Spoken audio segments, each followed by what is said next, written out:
साथियों, प्रभु यीशु मसीह के मधुर और मीठे नाम में आपको मेरा प्रेम नमस्कार। मैं पास्टर हरीश सैमुअल प्रतिदिन जो आपको बाइबल के अध्याय पर मनन कराता हूँ। 9 बजे मैं फेसबुक पर ही, यदि आप देखेंगे, मैं बाइबल क्विज भेजता हूँ। आप उस बाइबल क्विज में भाग लीजिए। आप उस बाइबल क्विज के माध्यम से आपको बहुत सी आशीषें मिलेंगी, क्योंकि जो बाइबल क्विज बनाता हूँ वो जो बाइबल क्विज है, मैं बाइबल के एक अध्याय को लेता हूँ और एक अध्याय में से 5 प्रश्न बनाता हूँ। लगभग 5 प्रश्न मैं बनाता हूँ, पर कभी कभी कोई अध्याय छोटा होता है तो उसमें कम हो जाते और कभी कभी 6 हो जाते, पर अधिकांशतः 5 प्रश्न बनाता हूँ। और 5 प्रश्न में मैं वस्तुनिष्ठ प्रश्न के रूप में ऑप्शनल रखता हूं, और फिर इन 5 प्रश्न को लेकर फिर एक ऑप्शनल रहता है जिसमें से आपको उत्तर देना होता है A, B, C, D और E में से। और इसमें जिन्हें मैं डायरेक्ट बाइबल कुछ भेज रहा हूं वो लगभग हैं 300 लोग जिन्हें मैं डायरेक्ट भेज रहा हूं। इसके बाद लगभग 20 से 22 ग्रुप जिनसे मैं जुड़ा हूं और जिनमें लगभग 2500 लोग जुड़े हैं। तो इस प्रकार से पूरे भारत में लगभग 3000 लोगों के बीच में बाइबल कुछ जाता है। अब वो भी एक एक अध्याय पर मनन होता है, और जब आप उस बाइबल कुछ का उत्तर देने का प्रयास करेंगे तो आपका उस अध्याय पर व्यक्तिगत बहुत अच्छा मनन हो जाता है। आज जो मैं आपको प्रतिदिन बाइबल कुछ पर जो प्रतिदिन बाइबल के एक अध्याय पर मनन कराता हूँ, इसकी प्रेरणा मुझे वहीं से मिली, क्योंकि जब मैं बाइबल के जिस अध्याय पर प्रश्न बनाता हूँ उसको जब मैंने पढ़ा तो पढ़ने के बाद मुझे लगता था कि मैं इसे लोगों के बीच में इसमें क्या बातें हैं उसको बताऊं। तो चूंकि लिखना बड़ा कठिन होता है, लेकिन मैंने लगभग कुछ बीच में भी प्रयास किया और उसे बाइबल कुछ के बाद जो थोड़ा सा नीचे कुछ हिस्से में उस अध्याय का कुछ चीज़ें मैंने लिखने का प्रयास किया, लेकिन वो लिखना बहुत कठिन हो जाता है, क्योंकि ऑलरेडी बाइबल कुछ बनाता हूँ। शायद आप कितना उसको समझेंगे कि उसमें कितना समय लगता है, लेकिन बाइबल कुछ को बनाने, उसको फॉरवर्ड करने और सबके उत्तर को देना 1 घंटे से 1.25 घंटा लगता है। और ये कार्य प्रतिदिन मैं करता हूँ। ये परमेश्वर की योजना है, परमेश्वर ने सौंपा है, इसीलिए करता हूँ। और जिस दिन परमेश्वर अपना हाथ उठा लेगा मैं नहीं कर सकता, तो परमेश्वर का आदेश से मैं कर रहा हूँ। तो उसी से मुझे प्रेरणा मिली, तो जिसके कारण से मैं बाइबल के प्रत्येक अध्याय पर आपका मनन कराता हूँ। तो आप उस बाइबल कुछ में जब उत्तर देने का प्रयास करेंगे तो आपको भी परमेश्वर का वचन बात करेगा, क्योंकि जो बाइबल कुछ में प्रश्न होते हैं उसको उत्तर देने के लिए आपको ऊपर से नीचे तक कई बार, 1 बार 2 बार 3 बार पढ़ना पड़ता है, और उसी पढ़ने में आप उत्तर तो खोज ही लेते हैं, लेकिन परमेश्वर आपसे बात करता है। जो बाइबल कुछ का उत्तर देते हैं आप उनसे पूछ सकते हैं। तो इस बात को मेरा आपसे रिक्वेस्ट है, उसको आप बाइबल कुछ में भी भाग लीजिए, और परमेश्वर के जो भेद की बातें हैं परमेश्वर आपको प्रकाशित करेगा। आज मैं जिस अध्याय पर आपका मनन कराना चाहता हूं वो है 1 शामुएल और उसका 5वां अध्याय। 1 शामुएल और उसके जो 5वें अध्याय के पद 5 के अध्याय 5 के पद 1 से लेकर 5 में हमें जो बात देखने को मिलती है, और 5 अध्याय का जो शीर्षक है बाचा का संदूक फलिश्तियों के देश में। 4थे अध्याय के अंतिम हिस्से में हम क्या देखते हैं? बाचा का संदूक फलिश्तीनी लोग छीन ले गए, और जब छीन ले गए तो उस जो एली की जो बहू थी उसने जो बच्चा जनने के समय बच्चा को वो जनती है, और वो मरते मरते अपने बेटे का जो नाम उस घटना के आधार पर रख जाती है ईकाबोद। ईकाबोद का जो अर्थ है, इस्राएल में से महिमा उठ गई, अर्थात परमेश्वर का जो संदूक है छीन लिया गया। और अब 5वें अध्याय में हम क्या देखते हैं? जो परमेश्वर का संदूक है वो कहाँ है? परमेश्वर का संदूक है फलिस्तीनियों के देश में। और फलिस्तीनियों के जो देश में संदूक, तो ये बड़े उत्साह के साथ और आनंद के साथ ये लोग उठा के तो ले गए, क्योंकि इन्हें ये लगा बड़ा सरल, इनको बड़ा सरल लगा कि हमने फलिस्तीनियों को पहली बार जब इस्राएली लोग हमारे ऊपर आक्रमण किए तो हमने फलिस्तीनी लोगों ने इस्राएलियों को पहले 4000 मार देते हैं, दूसरी बार आते हैं तो ये 30,000 मार देते हैं। तो फलिस्तीनियों के जो हौसले हैं वो क्या हौसले कैसे हैं? बुलंद हैं। उनके हौसले आकाश की चोटियों पर से क्या है? बात कर रहे हैं। और अब उन्हें उनके अंदर से भय मिट गया है। क्या भय मिट गया? जो हम 4थे अध्याय में देखते हैं, वो जब वाचा का संदूक युद्ध स्थान पर पहुंचता है और इस्राएली लोग जोर से ललकारते हैं, तो फलिस्तीनी उस समय क्या है? घबरा जाते, डर जाते हैं। और वो क्या कहते हैं? अरे अब तो इस्राएलियों का देवता छावनी में आ गया है, अब हमारे तो प्राण समाप्त हो जाएंगे, हम मारे जाएंगे। तो वहां पर उनका वो डर था। लेकिन जब उन्होंने, फलिस्तीनियों ने जब इस्राएलियों के 30,000 को मार लिया और वाचा का संदूक छीन लिया, तो अब उन्हें तो क्या है? उनके अंदर से डर मिट गया, उनके अंदर से भय मिट गया। और आप सोचिए, यदि लोगों का, इस्राएलियों का और इस्राएलियों के परमेश्वर का भय मिट जाएगा, तब इस्राएलियों की क्या दुर्गति होगी और परमेश्वर की कैसी बदनामी होगी, आप कल्पना नहीं कर सकते। जिस परमेश्वर के विषय में यही फलिस्तीनी बोलते थे, इनका, इस्राएलियों का देवता मिस्र देश में कैसे कैसे सामर्थ्य के कार्य करता आया, और उस भय के कारण से ये क्या थे? ये डर में समाये हुए थे। यदि आप और पीछे जाएंगे तो आप जब न्यायों की पुस्तक पढ़ेंगे, तो न्यायों की पुस्तक में जो गेबोन के निवासी, वो जब यहोशू के पास जाते हैं और वो क्या करते हैं? भेष बदल कर जाते हैं, फटे कपड़े पहन लेते हैं और फपूंद लगी रोटी रख लेते हैं, कुप्पी फटी रखते हैं, और यहोशू और इस्राएलियों के पास बोलते हैं हम दूर देश से आए, जबकि गेबोन वहीं पास के लोग थे। पर गेबोनियों को मालूम था क्या? कि ये इस्राएलियों का परमेश्वर इनके साथ है, और जिसके कारण से ये बराबर क्या है? कनान, यरीहो नगर और ये नगर जीत लिया, और अब ये गिबोन पर भी जीत हासिल करेंगे। जबकि गिबोन सामान्य नगर नहीं था, गिबोन नगर जो था बड़ा मजबूत नगर था, और गिबोन के विषय में लिखा है वो सूरवीर थे, मजबूत लोग थे। लेकिन ये भेष बदल कर यहोशू के पास जाते। क्यों जाते? उसका केवल यही कारण था, इन्हें गिबोनियों को मालूम था कि जो इस्राएलियों का परमेश्वर है, उसने कैसे मिस्र में सामर्थ्य के काम किए हैं, कैसे मिस्र में आश्चर्य कर्म किए हैं, और कैसे वो यर्दन के पार उसने कैसे लोगों पर जीत, इस्राएलियों की जीत दिलाई है। इन सारी बातों को जानने के कारण से गिबोनियों में भय आ गया था। और जब यहोशू बोलता है तुम लोगों, तो हम लोगों के यहोशू बोलता है और इस्राएल बोलते हैं गिबोनियों से, तुम लोगों ने तो हम लोगों के साथ क्या किया? छल किया। तब गिबोनी क्या बोलते हैं? हमें हमारे प्राणों के लाले थे, क्योंकि हमने सुना था।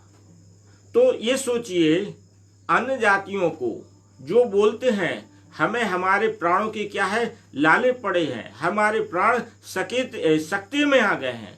अब वो जब अन्य जाति इस बात को देखेंगे, अरे इस्राएली तो छोड़ो, हमने उनके परमेश्वर इस्राएल के देवता को, इस्राएल के परमेश्वर यहोवा को, जो वाचा के संदूक के प्रतीक के रूप में है, हमने केवल इस्राएलियों को ही नहीं मारा, बल्कि हमने जो वाचा का संदूक, जो परमेश्वर की प्रतिज्ञा का, परमेश्वर की उपस्थिति का प्रतीक है, हमने उसको भी उठाकर ले आए और वो उस वाचा के संदूक के सामने खड़े होकर बोलते होंगे, अपनी अपने तरीके से मजाक उड़ाते होंगे, जिस प्रकार से न्यायियों में लोग सिमसोन का मजाक उड़ा रहे थे जब उसके ऊपर से परमेश्वर का आत्मा हट गया था। तो वाचा के संदूक के ऊपर भी मजाक बनाया गया होगा, सारी बातें नहीं लिखी गई, पर निश्चित रीति से लोग कहते होंगे यही वो वाचा का संदूक है जिसके कारण से हमारे फलिस्तीनी लोग, अम्मोनी लोग, अन्य जाति जितने हैं लोग हैं वो मारे गए। अब हम इसको ही उठा के लाए और वो युक्ति बनाते होंगे, षड्यंत्र बनाते होंगे, इस वाचा के संदूक को हम कैसे डिस्ट्रॉय करें, कैसे इसको हम जलाकर भस्म कर दें, या फिर अपने तरीके से कुछ भी कर सकते हैं कि इसको पूरे जलाकर इसको राख को जल में बहा देंगे, ये कर कई योजनाएं बनाई होंगी। क्योंकि यही तो हम देखते हैं कि नाश उसको वाचा के संदूक के विषय में इन्होंने षड्यंत्र बनाया होगा। लेकिन हमारा परमेश्वर महान है, जब वो शांत रहता है तब भी वो अपनी सामर्थ्य प्रकट करता है। और आप देखिए परमेश्वर यहोवा, इस्राएली घात हो गए, लेकिन वाचा का संदूक जब आप देखेंगे फलिस्तीनियों के बीच में रहा, और जब फलिस्तीनियों के बीच में रहा तो परमेश्वर यहोवा ने पहले फलिस्तीनियों को नहीं मारा, अशदोद के लोगों को नहीं मारा, आप गत के लोगों को नहीं मारा, आप एक्रोन के लोगों को नहीं मारा। परमेश्वर ने शुरुआत किससे की? हम मनुष्य कैसे शुरुआत करते हैं? पहले हम अपने से जो कमजोर व्यक्ति है, ठीक है ना, हम कमजोर से लड़ना शुरू करते हैं और धीरे धीरे धीरे हम शक्तिशाली से लड़ते हैं। जैसे बच्चे स्कूल में जाते हैं तो कक्षा पहली से पढ़ना शुरू करता है, कक्षा 1 से, फर्स्ट से, और फिर धीरे धीरे बढ़ता है, ठीक है ना। हम बच्चे जब परीक्षा देने जाते हैं तो मैं यही सलाह देता हूँ, बेटे पहले जो सरल उत्तर है उसको कर लेना, बाद में कठिन को करना। लेकिन हमारा परमेश्वर जो कार्य करता है वो असंभव दिखने वाले कार्य से शुरू करता है और फिर सरल करने वाले कार्यों पर समाप्त करता है। पूरा फलिस्तीनियों का भरोसा किस पर था? जैसे इस्राएलियों को वाचा के संदूक पर भरोसा था, वैसे ही फलिस्तीनियों का जो भरोसा है वो दागोन देवता पर था। अर्थात फलिस्तीनी लोग अब कर क्या रहे थे कि अपनी जीत का श्रेय दागोन देवता को दे रहे थे, क्योंकि इस्राएली फलिस्तीनियों के हाथों घात किए गए और मारे गए। तो अब ये फलिस्तीनी लोग सारा का सारा श्रेय किसको दे रहे हैं? अपने दागोन देवता को देते हैं कि जो हमारी जीत हुई है और जो हमारा जीत का जो श्रेय है वो हमारा दागोन देवता है। और उन्होंने वाचा का संदूक दागोन देवता के मंदिर ही में रख दिया। हमारा परमेश्वर तो परमेश्वर है, उसने शुरुआत की। जो दागोन देवता है, जहां वाचा का संदूक रख दिया, दागोन देवता, परमेश्वर ने रात को उसका एक मुंडी यहाँ और धड़ यहाँ कर दिया। और सुबह जब फलिस्तीनी लोग देखते हैं, क्या देखते हैं? दागोन के मंदिर में जाते हैं, दागोन जो उनका देवता था उसकी मुंडी और उसका धड़ अलग है। वो बड़ा ताजुब करते हैं। उन्होंने सोचा होगा थोड़ी सी प्राकृतिक कोई ऐसी घटना घट गई होगी, कल्पना की होगी, वो नहीं समझ पाए ये वाचा के संदूक की सामर्थ्य है, और उन्होंने उठाकर ज्यों का त्यों रख दिया। फिर दूसरे दिन जाते हैं तो क्या देखते हैं? परमेश्वर ने धड़ अलग, सिर अलग, हाथ अलग परमेश्वर ने कर दिया। फिर इनकी जो फलिस्तीनी लोग हैं इनको समझ में आ गया कि ये जो कर रहा है, ये जो हो रहा है उनके देवता के साथ, वो इसीलिए हो रहा है क्योंकि वाचा का संदूक वहां पर रखा है। क्योंकि फलिस्तीनी लोग वाचा के संदूक के विषय में पहले से जानते थे। ये परमेश्वर यहोवा की उपस्थिति का प्रतीक है और परमेश्वर सामर्थ्य के काम करता है इनका। लेकिन उन्होंने जो श्रेय पहले दागोन जो जीतने के बाद दागोन देवता को जो श्रेय देना चाह रहे थे, पहले परमेश्वर ने क्या किया, उसी को जो सामर्थ और शक्ति का प्रतीक उनका बना हुआ था, सबसे पहले उसी को जो उनका भरोसा था उसी को परमेश्वर ने ध्वस्त किया। तो ये बात हमें बड़ी स्पष्ट यहाँ पर देखने को मिलती है। इसके बाद जब आप आगे जाएंगे तो अध्याय 5 के, पहला सामुएल अध्याय 5 के पद 6 से लेकर फिर आप पद 12 तक में आप देखेंगे। पद 12 तक क्या देखेंगे, अब फलिस्तीनियों को समझ में आ गया तो वो वाचा का संदूक उठा के अब वो क्या करते हैं, वहां से दागोन देवता के यहाँ से हटा देते हैं, क्योंकि समझ में आ गया है अब इस्राएल का परमेश्वर अपना हिसाब कर रहा है, अपना हिसाब पूरा चुकता कर रहा है। तो उनको समझ में आ गया, अब हम जो वाचा का संदूक बड़े उत्साह और आनंद से उठा के तो ले आए थे, अब उन्हें समझ में आ गया कि ये हमारे गले की क्या बन गया है, फांस बन गया है, गले की वो हड्डी बन गया है जो अब ना निगली जा रही है और ना उगली जा रही है। तो वो दागोन देवता से वहां से हटा के अब वो कहाँ ले आते हैं, अशदोदियों के मध्य में लाते हैं, जो अशदोद नगर है वो वहां ले आते हैं। जब अशदोद में वाचा का संदूक लाया जाता है तो आप पढ़ेंगे, जब पढ़ेंगे पद 6 में तो लिखा है, और उसने अशदोद और उसके आसपास के लोगों के गिलटियां निकाली। तब यहोवा का हाथ अशदोदियों के ऊपर भारी पड़ा और अशदोदियों को क्या निकली, गिलटी निकली। परमेश्वर ने क्या किया, सबसे पहले उनका भरोसा दागोन देवता पर था। परमेश्वर ने पहले उसको चोट पहुंचाई, उसकी सामर्थ्य और शक्ति को नष्ट किया, ताकि फलस्तीनी लोग जाने जिस पर तुम भरोसा करके मेरे सामने आए हो, पहले मैंने उसी को मार दिया।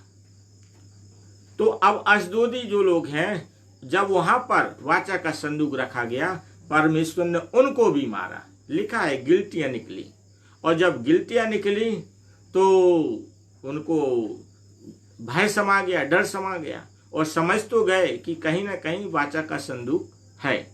फिर भी उनके दिमाग में कहीं ना कहीं आशंका रही होगी कि शायद ये संयोग है, क्योंकि लोग अधिकांशतः संयोग ज्यादा जोड़ते हैं।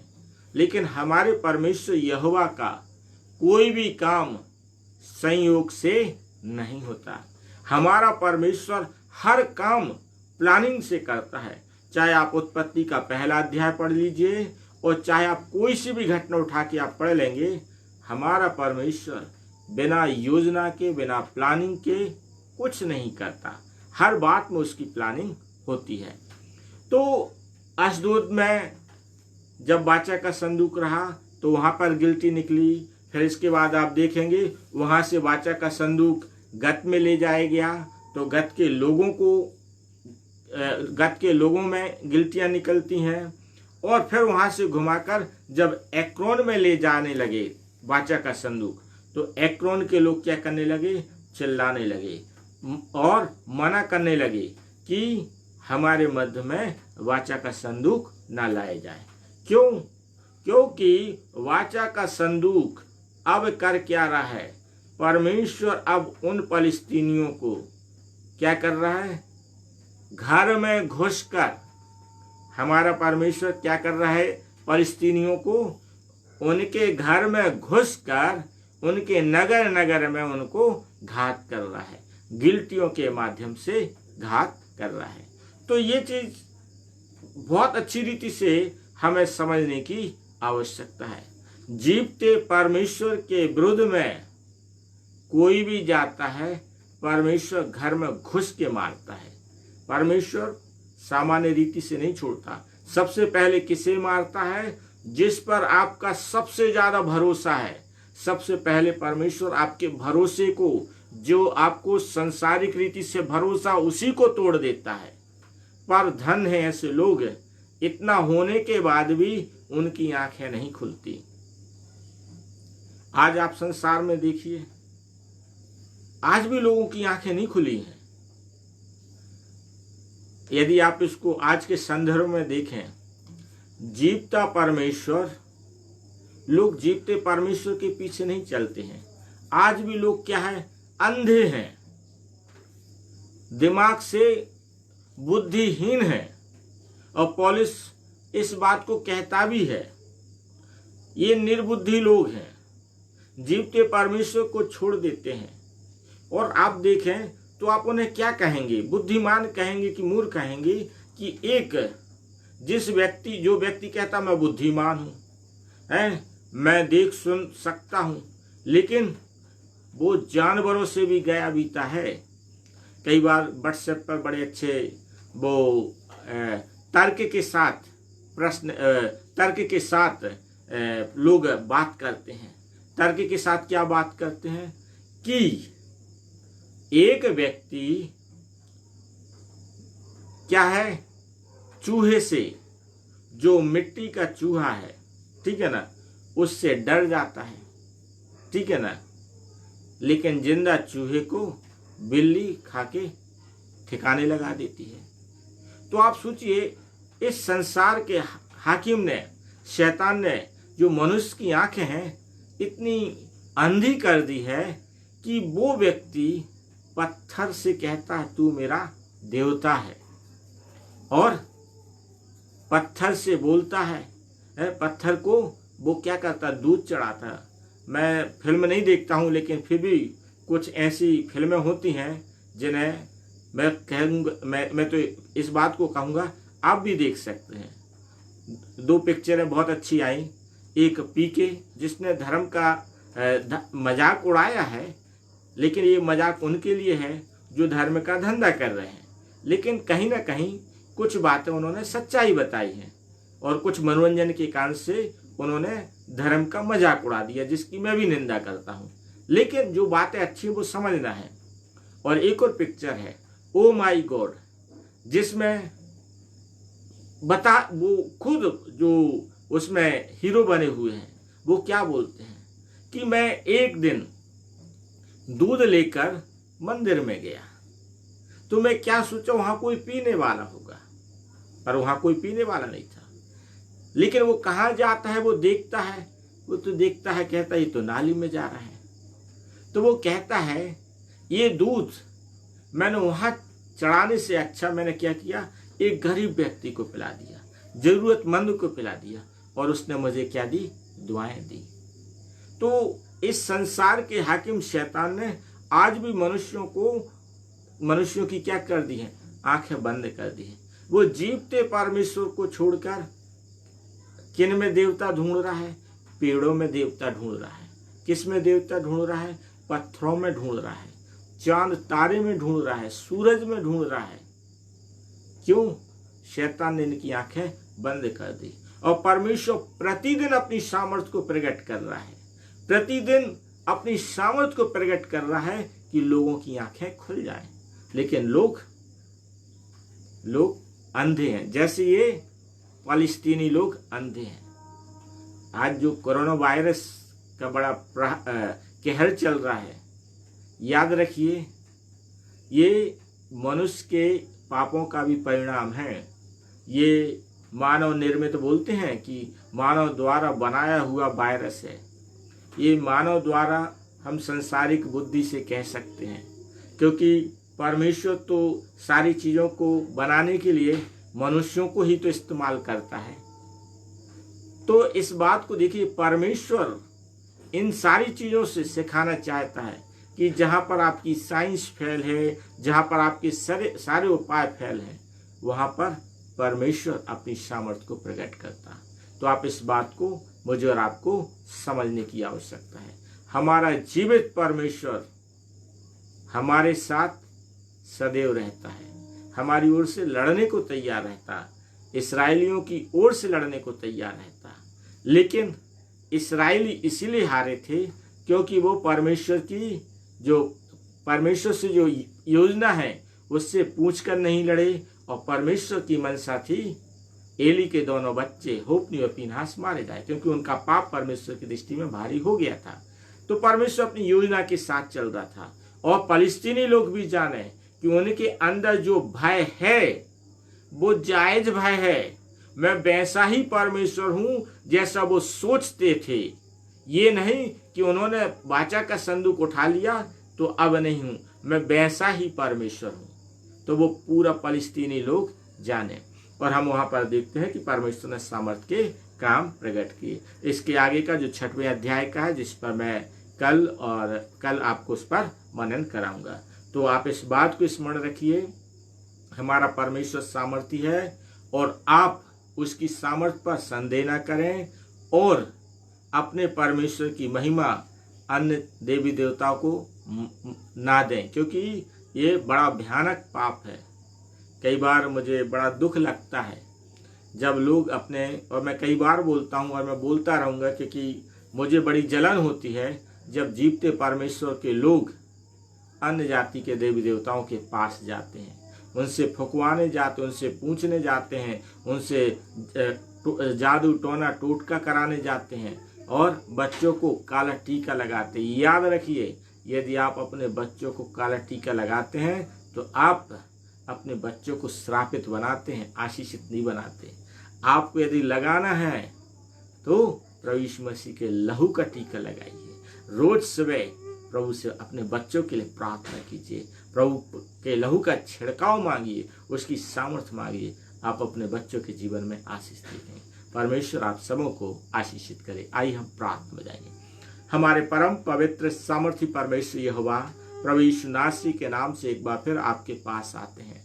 हम धन्यवाद देते हैं जीवन की तमाम आशीषों के लिए जो आपने हम सबों को प्रदान की। प्यारे खुदा बाप, हम धन्यवाद देते हैं हमारे इन प्रिय लोगों के लिए जो प्रभु प्रतिदिन वचन सुनते हैं। होने दीजिए प्रभु, आप हमारे इन प्रिय लोगों को आप आशीष दीजिए, अपनी बल सामर्थ शक्ति से परिपूर्ण कीजिए और अपने नाम की महिमा के लिए इस्तेमाल कीजिए। ऐसा अनुग्रह हम मांग लेते हैं। हर एक तकलीफ परेशानियों से हमारे इन प्रिय लोगों को बचा कर रखिए। हाँ प्रभु, आपने हमारी प्रार्थना को सुना है और हमारे इन प्रिय लोगों को आशीषित किया। इसके लिए धन्यवाद देते हुए प्रार्थना प्रभु यीशु नासरी के नाम से मांगते हैं। आमीन, आमीन, आमीन। परमेश्वर आप सबों को आशीषित करे। धन्यवाद।